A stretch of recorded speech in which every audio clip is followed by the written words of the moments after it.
नमस्कार जय Jagannath welcome to learn with Jyotirekha जो आपको मिले essay letter application biography 10 lines ता सहित क्वेश्चन आंसर। आज आम +2 फर्स्ट इयर ओडिया साहित्य ज्योति सापमोचन कवितार लंग क्वेश्चन करवा। सापमोचन कवितार कवि जगन्नाथ दास विषय विन्यास कौशल उपस्थापन कर। भक्त कवि जगन्नाथ दास ओडिया भाषा और साहित्यर यथार्थ रूपकार। जगन्नाथ पूर्वर जदिओ सारला दास महाभारत रचना करथिले ताहा एते मार्जित भाषा शुद्ध ओडिया रचना कराई नथिला। कृष्णंकर अपूर्व लीला खेला को नवाक्षरी वृत्तरे सहज सरल भाषा प्रकाश करिसेंती कवि जगन्नाथ दास। कृष्ण हेउछंती लीला सुंदर। दुष्ट दलन और संथ पालन पई से धरापृष्ठरे अवतीर्ण होइछंती। सही अवसर में से जो लीला प्रकाश करिसेंती सेथिरु द्वारका लीला प्रसंग अति चमत्कार। आलोच्य कविता सापमोचन कवि नृगराज किपरि कृष्ण करस्पर्श पाई साप मुक्त होई दिव्य स्वरूप धारण करिसेंती ताहा सुंदर भाव वर्णना करिसेंती। कथावस्तुर शेष पर्याय कवितार प्रथम पर्याय वर्णना करा जायछि। कृष्ण कुमार माने वन मध्य कूप मध्य पतित विराट काय कृकलास को देखुछंती। कृकलास को ऊपर को उठाइबा को चेष्टा करी मध्य से माने कृकलास को शुष्क कूपर उद्धार करि पारि नाहंती। मात्र कृष्णंकर करस्पर्श पाई कूपर उद्धार होई कृकलास प्राण त्याग करिछि। कृकलास होइछंती दिव्य तनु स्वरूप। कृष्ण ताहांको परिचय पचारिबारु से निजर अतीत इतिवृत्त बखाणी बसिछंती। कवितार परवर्ती पर्याय कृकलास निजको इक्ष्वाकु वंशर नृगराज बोली कहिछंती। से जणे दानी हिसाब रे निजको यथेष्ट प्रतिष्ठित कराइथिले भी भूलवशत बा भ्रमवशत थरे दान देइथिबा गाई को पुणी थरे अन्य जनकु दान देइछंती। फलरे दान नैथिबा ब्राह्मण दुई जण नृगराजंकु दोषारोप करिछंती। से जेते चेष्टा करी मध्य ब्राह्मण द्वयंकु बुझाई पारि नाहांती। शेषरे से मृत्यु मुखरे पड़िछंती। ब्रह्मस्व पापरे भागी होई कृकलास रूपरे कूप मध्यरे पड़ी रहिथिले। नृगराज चरित्रर वैशिष्ट्य निरूपण कर। चरित्र चित्रण साहित्य एक गुरुत्वपूर्ण कला। स्रष्टा निजर अभिज्ञता और अनुभूति को आधार करी चरित्र को वर्णना करिथांती। जो चरित्र जेते स्वाभाविक और सत्यर निकटवर्ती सही चरित्र सेते पाठज्ञ श्रद्धा लाभ करिपारे। सेथिरे पाठक जेपरी निजको देखि पाइबार सुजोग निये। पौराणिक चरित्र वर्णन कविर सेतेरा स्वाधीनता नथिले मध्य से ताहाकु यथासंभव स्वाभाविक कराई थाए।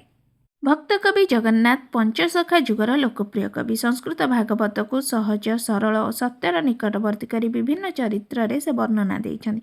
आलोच्य कविता सापमोचन रे कवि महादानी राजा नृगराजंग चरित्रर महनीयता प्रतिपादन करने चेष्टा करिछन्ति। अग्रणी पुणी से भक्ति और दिव्य गान संपन्न। से भगवानकर लीला खेला को भल भाव अवगत होइछन्ति।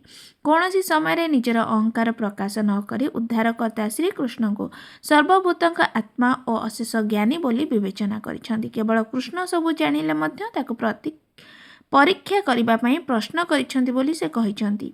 तथापि कृष्णकर आज्ञा को पालन करिछन्ति। निजर अतीत को उन्मोचन करिछन्ति। से निजर दानीपण स्वरूप अनेक दुग्धवती साधु प्रकृतिर बश्चावती विभिन्न अलंकार शोभिता धेनु ब्राह्मण मानक दान देइछन्ति। दान देला बेले से पुणी उपयुक्त ब्राह्मण को ही दानर योग्य बोली विवेचना करिछन्ति। जो माने साधुशील दरिद्र बहुकुटुंबी उत्तम ब्रह्मचर्य दीक्षायुक्त वेदा अध्ययन और मंत्र दीक्षारे पंडित से मानक से दान देइछन्ति। पुनश्च से भूमि सुवर्ण भोग्य वस्तु वस्त्र भूषण अन्न जल सुमिष्ट पवित्र भोजन दान करुथिले। कवि एभली वर्णनारू नृगराज को जड़े दानी भाव प्रमाण करिछन्ति। नृगराज एते दान देले मध्य भ्रमवशत गोटिए धेनु को दुई थर दान देइछन्ति। ब्राह्मणद्वय कଳି कले भी से तार समाधान करि पारि नाहंती। निजर नम्र स्वभाव प्रकाश करी ब्राह्मण मानक पादहस्त धरी निजर भूल स्वीकार करिछन्ति। सेही धेनु बदଳରେ अनेक धेनु और सुवर्ण दान देबाकू प्रतिश्रुति देइछन्ति। हेले के कौनसी प्रकार निजर दोष मुक्त करि पारि नाहंती। ब्राह्मण मानक से जेभली बुझाइछन्ति सेथुरु तांकर नम्र स्वभावर परिचय मिले। शेषरे जमद्वार रे जमदंड भोगिछन्ति। कृकलास भाव अपेक्षा करिछन्ति कृष्णकर करस्पर्श को। शेषरे से होइछन्ति स्वर्गगामी। कवि जगन्नाथ दास नृगराजर वैशिष्ट्य को सुंदर भाव चित्रण करी निज विशेषतार परिचय देइछन्ति। ग नंबर सापमोचन कविता अनुसरण में कविंकर धार्मिक भावनार स्वतंत्रता विचार कर। सापमोचन कवितार कवि भक्त कवि जगन्नाथ दास से थिले कृष्णଙ୍କ प्राण। से पुणी जगन्नाथ और कृष्णଙ୍କ भितर अभेद कल्पना करथिले। से जानिथिले जन्म जन्मर साधना और तपस्या को नहीं मनीष सुख भोग करे। जो माने पंडित सन्थ से माने जागतिक सुख अपेक्षा परमात्मा सानिध्य को यथार्थ सुख बोली ग्रहण करिथांती। कारण जागतिक सुखरे तृप्ति आसी न थाए, आध्यात्मिक सुखरे मनरे शांति और तृप्ति आसी थाए। से ही परमात्मा सानिध्य पाई भगवत प्राप्ति पाई मुनि ऋषि माने तपस्या करती। जुगे जुग धरी तपस्या होता है। कवि जगन्नाथ दास श्रीमद् भागवतर प्रति पर्याय कृष्णंकर अपूर्व लीला को वर्णना करी निजर धार्मिक भावनार परिचय प्रदान करिछंती। तेबे कृकलास साधारण नथिला। सापग्रस्त नृगराज कृकलास भावरे पड़ी रही अपेक्षा करिछंती कृष्णंकर करस्पर्श को। कृष्ण जेतेबेले कृकलास को देखुचंती भावग्राही भावरे से कृकलासर भाव को बुझिछंती। कृकलास को ऊपर को सहजरे बामकरे उठाई आनिछंती। सेही प्रसंग को वर्णना करने को जाई कवि निजर धार्मिक भावना को प्रकाश करिछंती। दया सागर देवहरी तालांज बाम करे धरी कुपु तोलिले दामोदर माला चेसने मालाकार तोली पकांते ऋषिकेश प्राण छाड़िला कृकलास जेणु लागिला कृष्णकर दिव्य स्वरूप हेला तार। कृकलास केवल कृष्णकर करस्पर्श को अपेक्षा करिथिला। जमराजा कृकलास भावरे दंड देइथिले भी से जे मदन गोपाल को भेटिबे ताहा मध्य कहिथिले। सुतरां नृगराज कृकलास भावरे शुष्क कूपरे पड़ी रहिथिले एवं भक्त भावरे भगवान का सानिध्य को अपेक्षा करिथिले। एभली भावधारा वर्णना कविंकर धार्मिक भावनार परिचय दिए। कृकलास दिव्य स्वरूप लाभ कला बेले श्रीकृष्ण ताहार परिचय पचारिछंती। नृगराज दिव्य स्वरूप ने निजर परिचय देवा पूर्व भगवान श्रीकृष्णଙ୍କ निकटरे निजर समर्पण भाव प्रकाश करिछंती। कहिछंती हे कृष्ण तुमे सब किछि जानिछ कारण तुमको से भली परिचय देबाकू मो असमर्थ। तुमे होच सर्वभूतଙ୍କ आत्मा ओ सर्वज्ञानी सबू जानिथिले मध्य मते परीक्षा करिबा पई बा मोठारु सुनिबा पई तुमे केवल पचारुअछ। केवल तो प्रश्नर उत्तर देबाकू जाई मु कहूची। एभली वर्णनारे कविंकर भक्ति भाव प्रकाशित। आहुरी पुणी लिखिछंती समस्ते कर्मफलर अधीन एपरिक ब्रह्मा शंकर देह धरी कर्मफल भोग करिथांती। एभली वर्णनारे कविंकर भक्ति भाव प्रकाशित होईछि। स्वर्गे बसिबु पुण्य बळे निज सुकृत तप फळे रु कविंक काव्य अभिमुख विचार कर। उक्त पदटी कवि जगन्नाथ दास रचित सापमोचन कवितारे उल्लेख करा जाइछि। एही कवितारे कवि नृगराजंकर प्रसंग वर्णना करने सहित लीला सुंदर कृष्णंकर मानवीय लीला को सुंदर भावरे वर्णना करिछंती।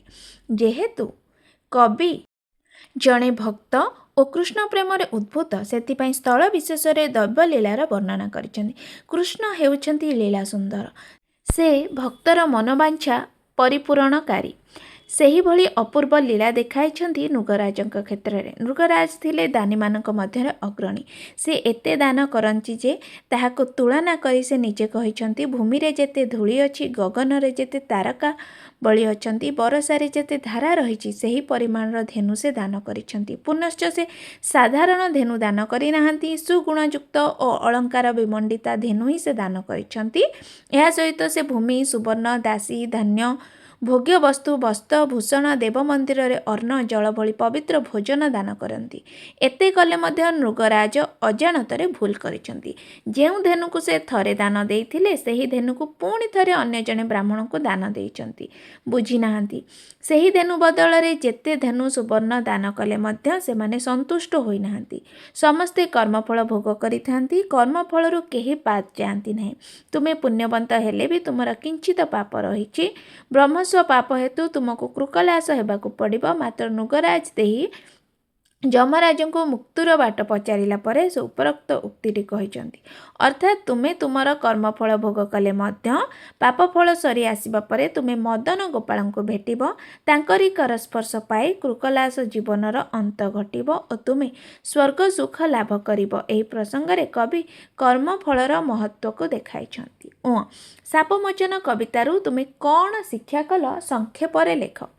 श्रीमद् भागवतर दशम स्कंद अंशविशेष। एथिरे कवि दुष्ट दलनकारी और संथ पालनकारी लीला सुंदर ब्रजबिहारी श्रीकृष्णଙ୍କର अपूर्व लीला को वर्णना करने को जाई नृगराजଙ୍କ शापमोचन प्रसंग उल्लेख करिसेंती। भगवान श्रीकृष्ण जन्म नहीं भक्तजन को उद्धार करने से जानिछंती कृकलासर मनर कथा को। फल तांकर पुत्र माने जेते चेष्टा कले मध्य कृकलास को तीरे मात्र घुंची नाहंती।